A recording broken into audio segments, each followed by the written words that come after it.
ভারতের বিপক্ষে ৩ ম্যাচ টি-20 সিরিজের স্কোয়াড ঘোষণা করেছে বাংলাদেশ ক্রিকেট বোর্ড বিসিবি। ১৪ মাস পর বাংলাদেশের টি-20 দলে ফিরেছেন মেহেদী হাসান মিরাজ এবং অনূর্ধ্ব-19 বিশ্বকাপ জয়ী রাকিবুল হাসান দলে এসেছেন প্রথমবার।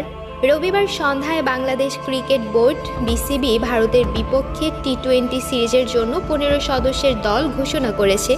নাজমুল হোসেন শান্তর নেতৃত্বে এই দলে ফিরেছেন অলরাউন্ডার মেহেদী হাসান মিরাজ।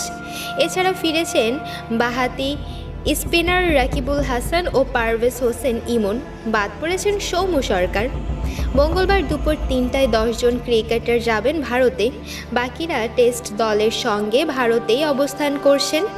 ভারতের বিপক্ষে টি-20 সিরিজে বাংলাদেশ দল: নাজমুল হোসেন শান্ত অধিনায়ক, লিটন কুমার দাস, পারভেজ হোসেন ইমন, তানজিদ হাসান তামিম, তাওহিদ হৃদয়, জাকের আলী, মাহমুদুল্লাহ রিয়াদ, শেখ মেহেদী হাসান, রিশাদ হোসেন, তাসকিন আহমেদ, মুস্তাফিজুর রহমান, শরীফুল রহমান, তানজিম হাসান সাকিব, রাকিবুল হাসান, মেহেদী হাসান মিরাজ।